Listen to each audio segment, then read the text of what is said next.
This is Heard Between the Ears, a podcast about candid conversations and human contradictions.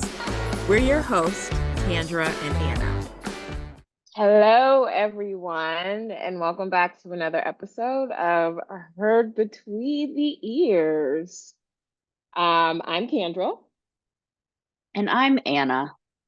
And today's topic, we're going to be talking about striving for perfection or the appreciation of imperfection. This is a juicy topic. Sure is. I'm here and ready to dive headfirst into this one. So, this is a juicy one because I feel like we are constantly, as a human race, so all 8 billion people on this planet are constantly striving for some version of perfection. But yet there is this quote that I remember saying all the time when I was little, that imperfection is beauty. So it's like, but which is it? Is it perfection or is it imperfection? True. And so I want to talk about what your idea of perfection is, or start with talking about what our ideas of perfection is and how that shows up for you in the different areas of your life. Well, Kendra, I'm glad you asked. Because perfection, I feel like I very rarely and seldom use the word perfection. However, even though the word doesn't leave my lips, I feel like my brain just absorbs the word and processes things as you're either good at that or bad at that, aka you're perfect at it or imperfect at it. And it's just unreasonable. It's so unreasonable to feel the pressure of perfection because, in my opinion, I feel like there is always going to be another way of approaching something. Like, you can never, in my opinion, you can never truly arrive at the same thing, one single way. I truly do feel that there's multiple ways to get to whatever the end result is. And so it's up to us to kind of decide and pave our way for however we want to achieve what it is that we're achieving. For example, this is such a stupid example, but I don't know why it just popped into my head. I could park my car one way and have it be between the lines, but is it going to be perfectly parked between two lines? Probably not. It might be an inch to the left, an inch to the right. It might be a little crooked, whatever. So why can't I just think of life as one big parking spot where it's you're in the lane, mostly in the lane. If you're a little to the left or a little to the right, it's okay. You don't have to be perfectly symmetrical in your approach. That's a great illustration there, Anna. Isn't it? It just came to me as we were chatting. Yeah, so perfection, to go back to your question, what is perfection for me? Perfection for me is, for whatever reason, it feels like it's 100% polished. And I think the polished has a little asterisk next to it, as in whatever polished or perfection means to me is how I would choose to interpret it. And anything that doesn't appear as such would be imperfection. I agree with that definition. And I wouldn't change it. I feel like that resonates with me and how I would define perfection for me. But as you were talking, I was also thinking about when I first encountered perfection and how that has shaped my life. And I just remembered, first of all, I was a gymnast. I think I've talked on here before how I did gymnastics growing up. And so the perfection, you're always striving for perfection because to get a 10 on an event is the perfect score. And if you don't get a 10, then it's bad. Like there's always a tenth of a deduction off of something for you to do, whether you didn't point your toe. Something as simple as not pointing your toes is like a tenth or 2/10 of a point and stuff like that. And then also like so perfection shows up for me in that way of kind of wanting to excel at every sport thing that I do or just anything that I do because I had this mindset growing up that a perfect 10 is what I'm striving for. And then also like with school, like at a young age, I wouldn't say school is easy for me because I feel like my brother is that genius where he doesn't have to do a lot of studying to get good grades, and I had to work hard for it. But like, I love the high that I got when I got a good grade. And so like I was that like I was in all the AP classes. I was in IB, International Baccalaureate Program. So if you know what that program is, that's like the hardest of the hardest classes that you could take in high school. And so like always wanting to be getting that A, even a B was not enough for me. Like I had to get that A. And so like I feel like perfection was always something that I struggled with for most of my childhood. Which sucks. But yes. And as you were speaking, I wrote down, and then you just put a bow on it with what you just said. It's like from a very young age, we're given a grade. Unless if you went to like Montessori school. I didn't go to Montessori school, but I think that they do things a little bit differently where it's like your grade is like very ambiguous. It's like you did this well, or like you could have improved. They serve it up a little bit differently.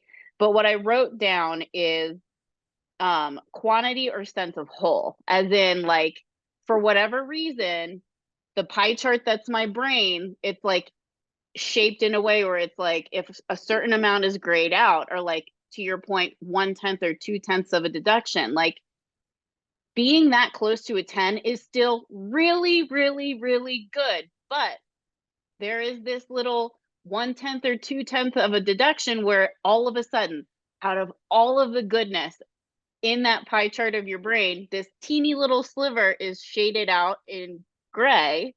And that is what I focus on. She's nodding her head.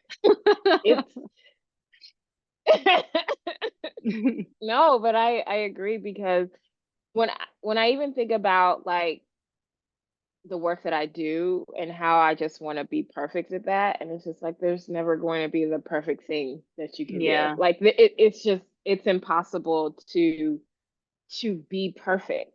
No one is perfect. That is the flaw of humanity. We will never be perfect. And so for us to have this idea that perfection is something that we can work at, it's just like, how did we even get here? Right. Like who told us this big lie? I know. Okay, so something else just popped into my mind too. Generally, the stuff that I will harp on or nitpick on, it's something that I genuinely care about. So like if I don't care about something, like I'll go back to the parking example. I'm in the grocery store, like I'm more focused on going to the grocery store, so I don't really care how I park my car. That I can leave at the door. But like when I'm in the grocery store, I super care about it. Other people around you? I don't know. Like it's like the stuff where it's like I'll fixate on something that I truly care about. Like where I feel like it's okay to be imperfect is the stuff that I'm like, oh, I'm just naturally not good at it. So therefore I don't care. And if I'm imperfect at it, whatever. But if it's something where it's like how I'm showing up in the workplace, or like how I'm showing up in my friend or family group, like if something is not done to the way that I want it to be done in my brain, I will fixate on that.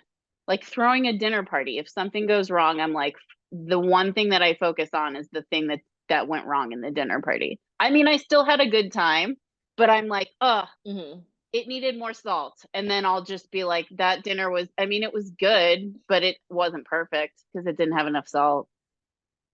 The salt factor was off. My brothers and I, we fixate on stuff like that. I'm just internally having dialogue. Yeah. No, because I feel like I could do the same thing, especially when I think about like how I show up.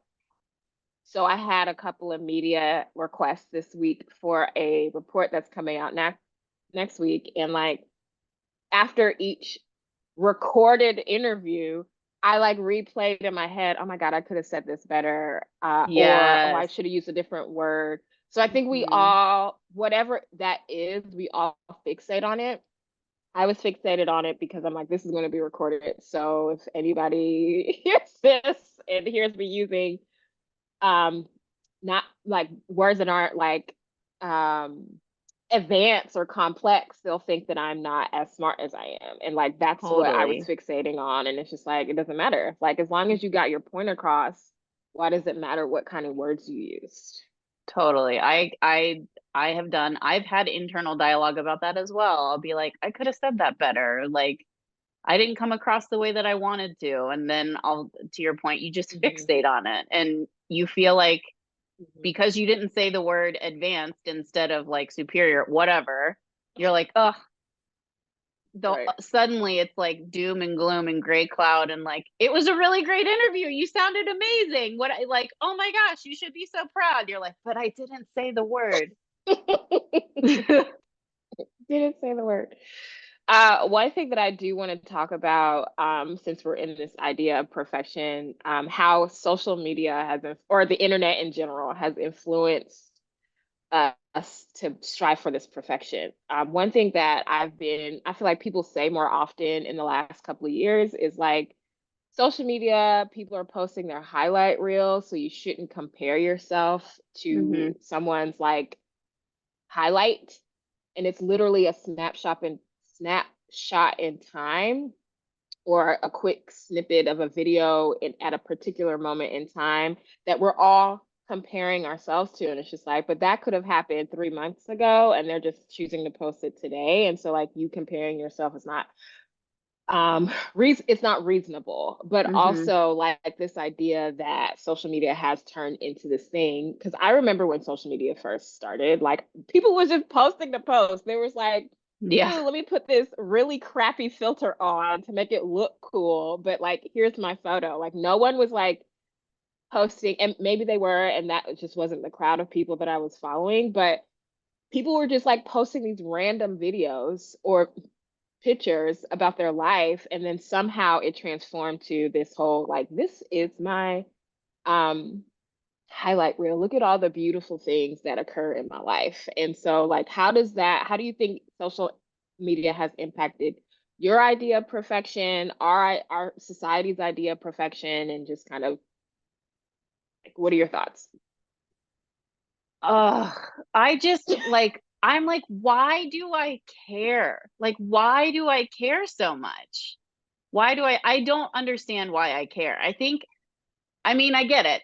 Like, I care because it's this app that has been served to us as like, it's something cool to do. It's a way to like connect with community. It's a way to see who else is out there. It's a way to like, okay, but fine, like, leave it at that. As like, to your point, the highlight reel, like, it's not these things aren't happening every moment of every day. And I feel like I constantly in my own head am like, why do I want to take a picture of this one thing? Whereas before, like pre-social media, like I could have like captured the moment in my memory, or like if I had an actual like a camera that used film, it seemed like that was a more, oh my gosh, I want to get this really great shot so I can remember it, versus having this digital camera that's attached, like just attached to us at all points in time. And like taking the same photo, you know, you've done this too. Like if your subject, your subject is right in front of you and you just take like 900 pictures of the same thing, trying to capture the perfect whatever, like the light changed or like something. I mean, with people, it's a little bit different. With landscapes, I do this myself. I'm like, I'll take 900 freaking pictures of a tree. And I'm like, why do I care so much about taking the perfect picture of this tree. It's because I feel like it's how I'm showing up in the world, is that somebody's going to look at this picture of this tree and compare me to, you know, Georgia O'Keeffe, or like some photographer who's very like world renowned. No, I don't have a photography background. Why do I care? I think it's also because like I, like I said, social media wasn't always this way. Yeah.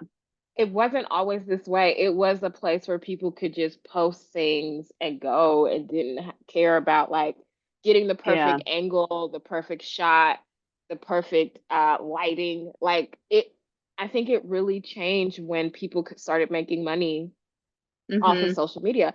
And now I'm not going to knock nobody's hustle because I also make money off of social media. So like I'm not going Yeah. to Yeah. knock it because like it could be a very lucrative thing, social media, to get Mm-hmm. money. People are making millions of dollars influencing in this world. Right. But I think when it became this thing where people could monetize, that's when it became important to be your best self. It Well, and absolutely, yeah. Yeah. and I And think, and there's no harm in showing up and being your best self on social yeah. media. Like, I don't want you to think that we're saying post these, post a crappy picture that you're not comfortable with on the internet. It is the internet after all. So, like, post the Yeah. pictures that you want to post, but I think also recognizing that it is literally a highlight reel. You're comparing yourself to a time and place. 50 seconds. I mean, I'm sure that's not how long it takes. It probably takes like 2 seconds to take a shot, Mm. or even a video, like a 30-second video to a minute video. You can't compare your whole life to that literal moment in time that was also probably curated for whatever ad or brand that they're being paid to do. Mm-hmm. I mean, like, just like the aesthetic piece of the equation. And I think the comments are the other thing. Um, like, if it was truly just people taking photos and posting photos and not having the ability to like or comment, I feel like the world would probably be a far better place. Like, don't like, don't comment, don't slide into DMs, don't give this grade associated with this photo. The Mm-hmm. minute that there was like something else in addition to just it being a photo, I feel like that's when the can of worms was opened, and it invited in feedback, unsolicited feedback, good or bad feedback. But then automatically we're getting judged by other people who don't even know us, maybe, you know, but they're entitled to their opinion because free speech, etc., whatever, whatever. But like, what if I didn't invite your feedback into my picture of my tree? Like, I was just posting a picture of a tree because I wanted to share this beautiful tree with the universe, and then all of a sudden my tree got a grade, like, Yeah, good or that's true. bad. That's true. And I think because it can feel so, excuse me, like posting comments on people's pictures, captions, whatever means that you add comments to, because it feels almost like I'm not interacting with you in person. It's easier to be mean on the internet because it's like Hmm. I'll probably never see this person before in my life. So I'm just Right. gonna say what I want to say because I'm just being me. But it's just like that's a whole person behind that picture, that video, that article that you're talking about. That words mean things. Words hurt people, and Hmm. like you choosing to be like, would you appreciate if somebody said that same thing that you just posted on somebody's post, article, whatever, to you? Like if the roles were reversed, would you appreciate that? And it's just like I never first of all, I don't post comments unless like it's something that I really want to comment on. And Hmm. I have a rule for myself that I don't if I don't have anything good to say about whatever I'm about to comment on, I'm not going to comment on it because it's not necessary. Yeah. Who cares that I don't like that? That person likes it. That's why they posted it. So my opinion doesn't matter for that. I would never, just me personally, I would never post a negative thing on somebody's, like, Oh no. it could be something that I like really, truly, truly, truly do not agree with, but like, I don't have that bone in my body to like spread mean stuff in a public venue. Mm-hmm. It's just not in my makeup.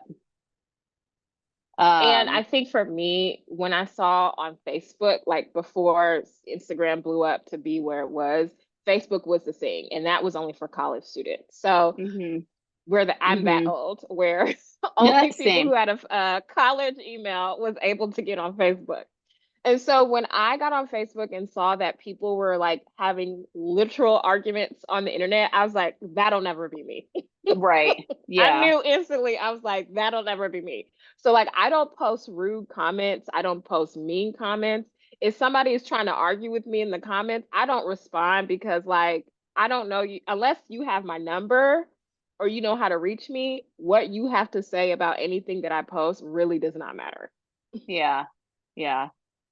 You this kind of, it's relatable, but it switches gears a little bit. So like, we just talked about posting in a public forum. However, I have participated in like gossip about like, oh, did you see that thus and so posted this, that, and the other? So I might chime in with a mutual friend who also knows this person and have a conversation about it.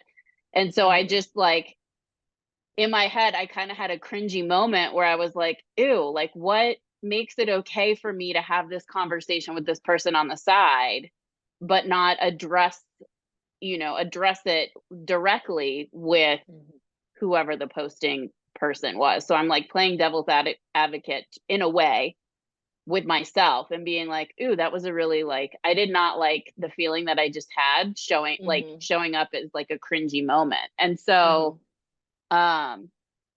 that's the other thing that's so weird about this, like social media, and or like the screen factor in general. Like for whatever reason, it doesn't feel as personal if it's like screen to screen contact. You know what I mean? Like, because you can hide behind it. You're not having this conversation directly with somebody's, face. But meanwhile, I can come over here and sit and chat with this other person who also knows about whatever the post is. And like, what makes that okay? Right. Like, why pass the judgment on? Yeah. It's part of being human. Like we're, again, in that moment, I'm not showing up in a perfect way, but however, like what's the reason why that's okay? Like, why is my brain processing that as okay? Right. This is like a therapy teaching moment. I think I'm just gonna like try not to participate in it anymore. Just like be like, that's them doing their thing. I'm gonna move on and do whatever else with my life and myself. My thing. Yeah. So we talked a lot about like perfection and social media, but like I want to switch gears a little bit and talk about imperfections and how that shows up for us, and like how is it easier for you to accept imperfections for others versus yourself? What are your thoughts? Is this in relationship to social media in general, or is this imperfection in general? Just general, in general. Okay. We're a lot more, I feel like as a humanity, it feels like we're a lot more forgiving with other people. However, we can still pass judgment. It's kind of getting back to the thing that I was just talking about. For whatever reason, a person could do the exact same thing that I just did, but like I would be a lot harder on myself than I would be on them. And I think it gets back to empathy and having like compassion for other people. But because I think, again, we're taught at a young age, like, oh, be nice to that person, like understand where they're coming from. But for whatever reason, it feels like it doesn't apply to ourselves. I don't know where the internal dialogue changed. I feel like I've had a lot of conversations with my therapist about like, why am I so hard on myself? Why do I not give myself grace and compassion? Why do I feel like judging myself is like the end all be all. Whereas with other people, it's, oh, you made a mistake. It's okay. Like, feel free to make mistakes. Life is messy. Like, it's that third person dialogue and conversation that I keep needing to revisit with myself. I was actually journaling about this morning too. Like, how do I want to show up in the world? And it's very easy for me to like think about it and write it in a journal. But when it comes to like living life, again, it's these moments where like you have to pull it out of yourself. I don't know. I feel like, again, like because you have this innate, or I have this innate compassion for other people, it's easier for me to more or less like forgive them. Now, this can be situational because to your, like, we've talked about this in other episodes, having trust issues, right? Like how that shows up, that has a way how it impacts your inner circle. But if my friends were all imperfect and showing up in ways that, they were making mistakes left and right, I would be more forgiving with that than I would be with myself. You said a lot, and I wrote down some stuff because I was like, oh my God, I want to talk about that. So something that you said about like we were taught from a young age to show compassion and empathy to others, but not for ourselves. And it's just like a light bulb turned up. And it's just like the reason why, I think one of the reason why it's easy for us to not extend grace to ourselves is because we weren't taught that. Mm-hmm. We're Yeah. constantly taught from a young age that we have to treat everybody else nice, but we don't have to treat I never learned, I can't speak for everyone. I never learned the lesson that I was also supposed to treat myself nicely too. Like Agreed. it doesn't just extend to other people. But Yeah. then also I thought about something that my therapist said, because I also struggle with, this negative thought spiral. And it's because we're with ourselves 24/7. We're not always with other people, so we can't always see the flaws and constantly point that out. But with us, we're in our head all the time. We hear ourselves. We have these thoughts going in our head. So it's also another reason that we could potentially be so much harder on ourselves, because we see and think and hear all the things that we do. And so it's easy to critique that versus somebody else who you can't hear their inner thoughts about what's going on with them. So true. One thing, I can't remember if I've shared this with you or not, but one thing that my first therapist said to me was, so basically like stuff was going on in my life. And I was like, what kept coming up for me was, well, maybe I should just move. Maybe I should just leave Cincinnati. Maybe I should just move. And she goes, Anna, when you move to wherever that place is, you're still going to be there. Like the fact that you are leaving this other place doesn't mean that you magically like are on to bigger and better things. Like you're still there. So you have to own all of the stuff that you're dealing with. It's going to go with you no matter where you are in the world. Yeah. And I was like, oh, gosh, you're so right. I am still going to be there. It's that like, have you ever had the thought, I'm so sick of myself? Yes. I have had that thought. I probably have that thought more times in a week, or spending time with yourself can be exhausting. It can be great, like self-care, personal, whatever. Spending that much time with yourself can be exhausting, especially if you have all this negative garbage flying around in your brain. In those moments, I'm like, can I just not let this go? Like, why am I still holding on to this? I wrote that down this morning. I'm like, I need to let this go. Like, I need to let it go and just, your past is your past. I need to let it go. I have that conversation a lot too. Just let it go. Yeah, I always say, girl, aren't you sick of yourself? That's the thing that I say to myself. Like, aren't you sick of yourself? Like, what is going on? You're still here? I don't want to hang out with you anymore. Like, yes. I do. I get pretty sick of myself sometimes. I do. I can relate to that. Like, it's Oh you yeah. again? You're showing up here again? Great. Gonna be one of those days. Right, right. Yeah. Like the dialogue, we both live with ourselves. So like, Mhm. do you ever talk to yourself? Same. I'll spill Who coffee and else I'll am be I like, supposed to talk to? I know. I'll spill coffee and be like, get it together. What's wrong with you? Like full on sitting here having conversations with myself about like, oh, you're doing that again? And you know what? Like I have you ever been called out about it? At like talking out loud to myself? Yeah. Yeah. I have too. Like there is stuff that I didn't realize that I do because I'm by myself. Yeah. I'll like just be carrying on about whatever, and then somebody will be like, "Do you know you just said that out loud?" I'm like, "Nope, totally didn't realize that I was, yeah, no clue."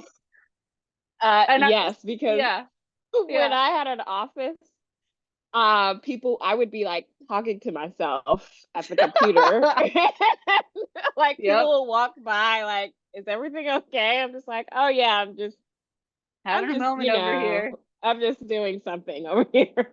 Don't worry about me. right? It's those like moments of humanity and imperfection, moments of endearment where like people catch our true selves, and you know what, like I feel like in those moments it's okay. So why can it not be okay 24/7? You know what I mean? Right. Yeah. Exactly. Exactly. Yeah. I don't know. I feel like also the pandemic, people realize, especially a lot of people who are living by themselves, like Mm, realize how much they talk to themselves. I'm just like, mm, I just embrace it now. Like people know that I talk out loud to myself. I've been living with myself for 4 years now. So like you get what you get. right. Yep. I know. It's uh a lot of the people I've shared with you, but like for everybody else, the cost of living out here is astronomical. It's a lot of money to live out here in Colorado. And so many people who are my age have roommates. And I just can't fathom going back to having a roommate at this point in my life because Nope. one, I don't want to share personal space with somebody like that closely. Mm-mm. Um, Mm-mm. unless if I was like with that person in like a Right. romantic way and like we were aligned in that moment. Right. But like Right. Right. the amount of like imperfection and like little like quirky details that are just like silly that would come along with me into whatever that situation is, it'd Hmm. be like it would probably be enough to drive somebody crazy. Hey, I remember saying to myself out loud the other day, I don't remember what I did. But it's just like, imagine if you were living with someone. This would be Yeah. super weird. Yeah. Yeah. Like the stuff that feels like I'm looking over at this corner of the room because there's the entryway into this studio like apartment if you will, it's very small and I don't have like a formal like place to walk into. There is a Mhm. pile of shoes in my it's my kitchen. Mhm. That would probably drive somebody else absolutely it drives me a little bit crazy, but I'm like this is just where my shoes go because Right. otherwise I'm tracking whatever from out there into my space. House. Yeah. I'm okay with that little imperfection over there. But somebody else might not be. Those are the I things where it understand. feels like it doesn't matter so much. I'm Yeah. like, it's imperfection, whatever. It's cute. Says you. Yeah, it's not cute, but like it is what it is at this point. Well, I think we've gone down a couple of tangents and we've Yeah. talked about perfection and imperfections enough that we're ready to ask questions. All right. Do you want to go first? Um, yes. And I'm changing my question because I think it's funny and I think it's kind of appropriate. So when you said this earlier, Okay. it immediately popped into my head. So I want to know what was your first social media post? Do you remember? Because I Yes, remember mine. actually. It was I posted Shea Moisture's Curl Enhancing Smoothie, which was a new product at the moment. I think it was like in 2016. When did Instagram? You were I'm the one thinking who said, I Instagram. remember exactly when it started. Okay, so I don't remember the date, but I know that I feel like we could come up with an answer. Hang on just a second. Okay. It had to be pre 2013. Okay, that's a good. Okay. I think it was like 2010 ish for Okay, so then Instagram. Like, yeah. yeah, probably like 2010. Because, okay, that makes sense because Instagram was only available for iPhones. And I had an Android up until the iPhone 7 was my first iPhone. So when I got the iPhone is when I got Instagram. And I think that was in 2012, 2013. Okay. And so my first Instagram post was the Shea Moisture Curl Enhancing Smoothie because I had just bought it and I tried it in my hair. And I was just like, and I posted something like stupid, like, this is the most amazing product ever, and I'm never going to stop using it. And it had like that crappy filter on it. It was Oh my so gosh. bad. Was this But a that was picture my, of you or was no, it the no, product? it was just the product. And mind you, I no longer use that product. That's amazing. This is really funny because so my first social media post, I remember it well. I had these shoes. They were Jessica Simpson, like peep toe wedges that were blue, like snake print. And I was wearing them to work. And I bought them from like TJ Maxx or something. And I wore them to work. And so I had it in my head that I was going to take this really great picture. So I had the shoe in my hand and I held it by the windowsill to get better lighting. And I took a photo of that shoe. And that was my first social media post. No comment. You didn't like. You I didn't don't post a remember. caption. I mean, I'm sure if the caption would have been like something, I don't know what I said. I could probably go look it up back in the archives. I don't use that social media account anymore. I've since changed social media accounts. But yeah, that was my first one. How many Hilarious. Instagram handles have you gone through? Like for my main account, Yeah, for you personally. I've only had one. Like for that personal account, I've always had that name. So you could go I've back had, and through the archives and see all of and it would the be, we would find greatness. your hair smoothie post from 2012 or 13. I'm gonna go look for it.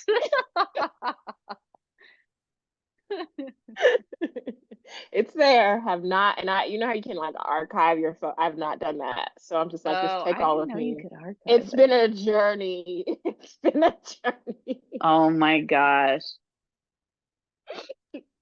All right. Yeah, good for you.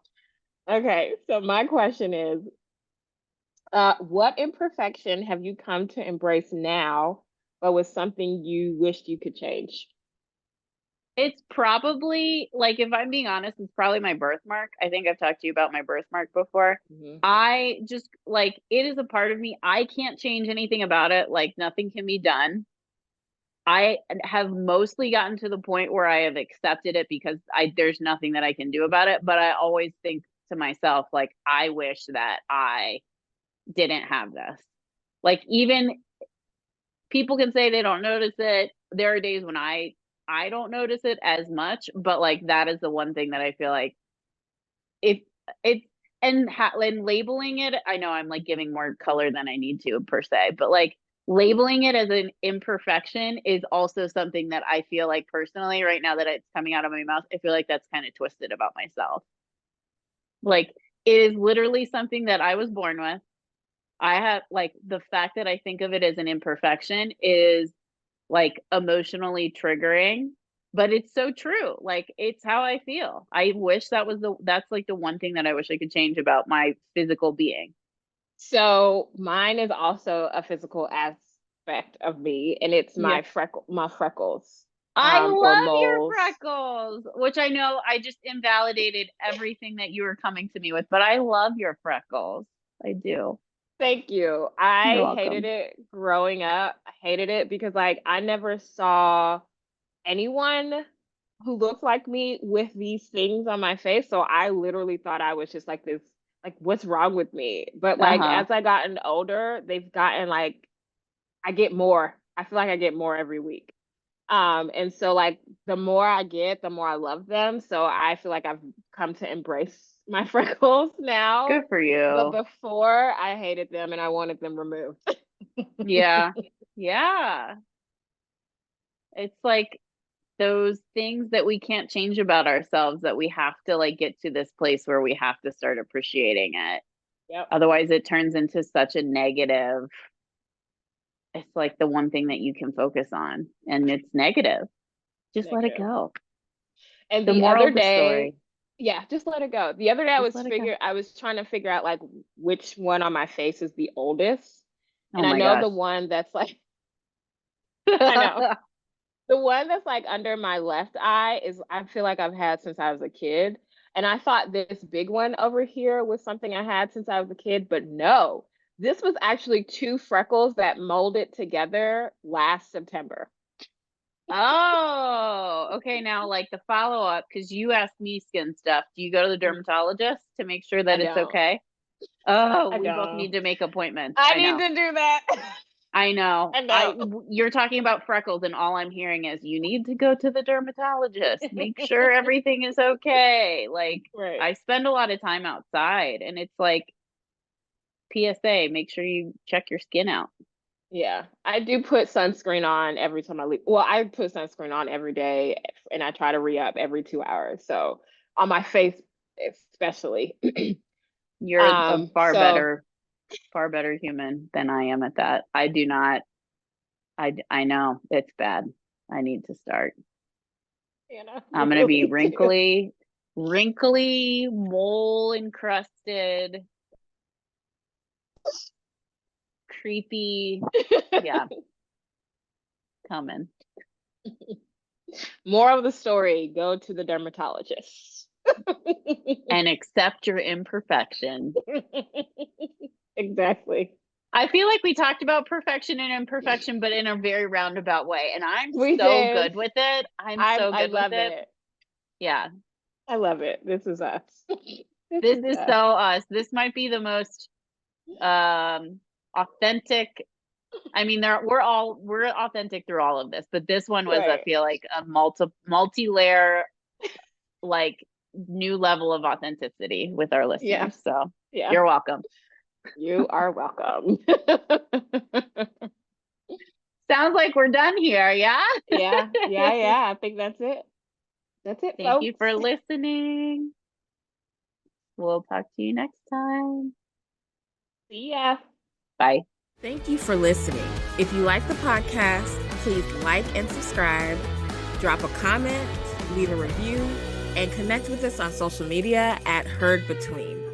And we hope you keep coming back for more. Until next time.